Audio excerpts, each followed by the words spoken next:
The Ducky DSX may seem like the messiah for enthusiasts looking for a metal full-size board, but it is nothing but a disappointment. This was a collaboration between Massdrop and Ducky, and I think their goal was to sort of lure people on the fence into the hobby. A lot of beginners really like the Numpad for one reason or the other, and they get Ducky recommended to them a lot. So it might have been a logical step to develop a step-up board that includes a metal case. This was an exclusive drop, so you aren't really going to be able to buy this new, but a couple pop up over at Mech Market from time to time. The board comes in a box with a design for once. It's got a black and gold theme that doesn't really go with the actual product. Aside from a list of features, there isn't much going on, and that's the same on the inside. Inside, you get a little manual, the keyboard itself with a plastic cover, and in the tiny little compartment, a standard mini USB cable. The keyboard has a low profile design, meaning that the switches are exposed, giving that floating keycaps look. Personally, I'm not a big fan, but you do you. The board has a relatively thin bezel, with the case having slightly rounded corners and angles. It sits at a slight incline, and you can attach the 2 additional feet to make the angle a little bit more aggressive. The connector in the back is in a recess, and you're going to need to watch out since cables with larger connectors have a hard time fitting in properly.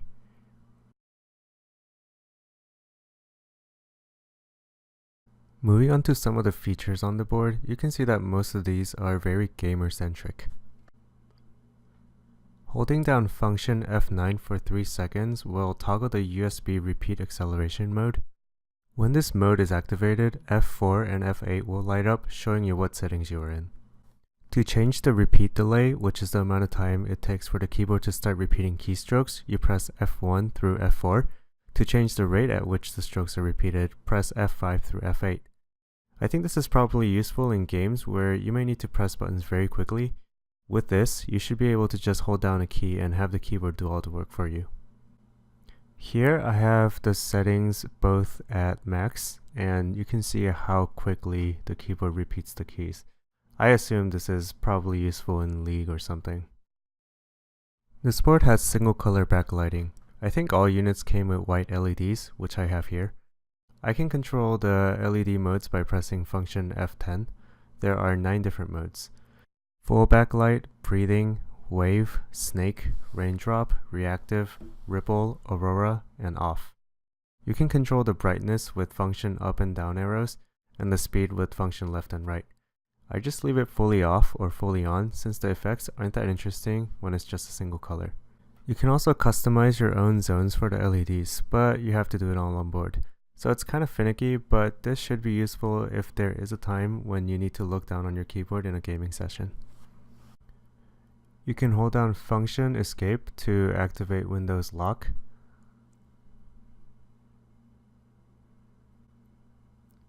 And you can switch from N key and 6 key rollover by holding down FN6 and FNN.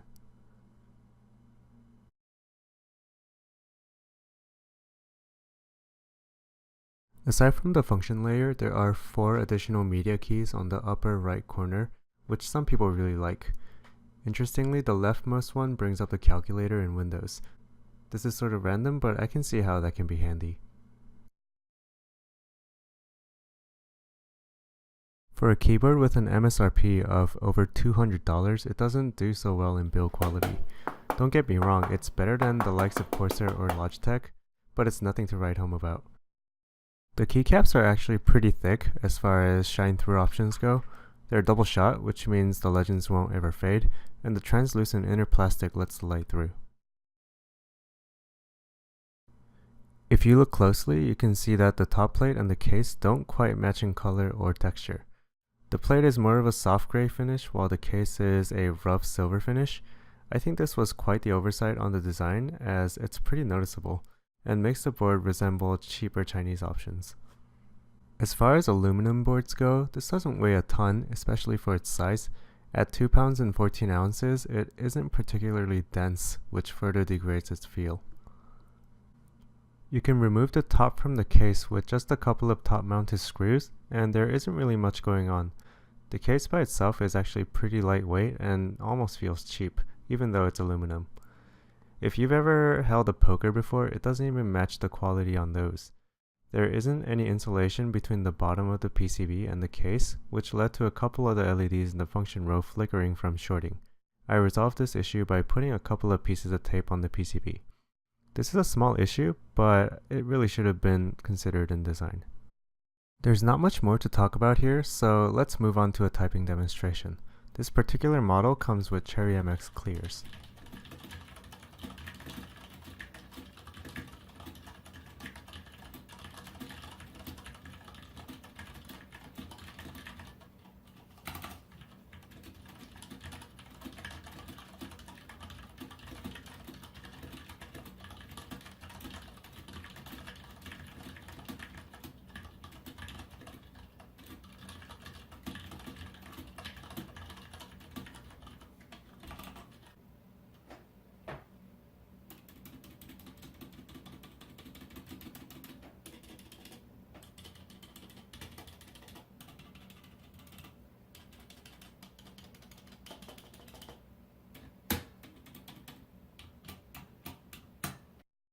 You probably heard the stabilizers rattle away during that demo.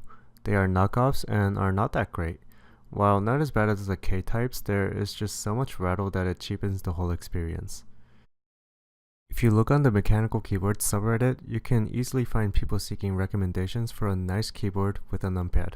To them, this might have seemed like the best with this 100% size and the dedicated media keys, but for $200, there's no way I can recommend it. I would still advise them to go for a TKL and a separate numpad, but if you really need that numpad to be attached, I would strongly recommend the MF108 over this one. That one has a case that actually feels hefty and has additional features like RGB backlighting and non-rattly stabilizers. Unless you're a Ducky collector, I just can't recommend this board. Thanks for watching, and if you liked the video, like it and subscribe for more like this. I'm not sure when the next video is going to be out, but I might be looking at a variety of boards that might be of interest to you.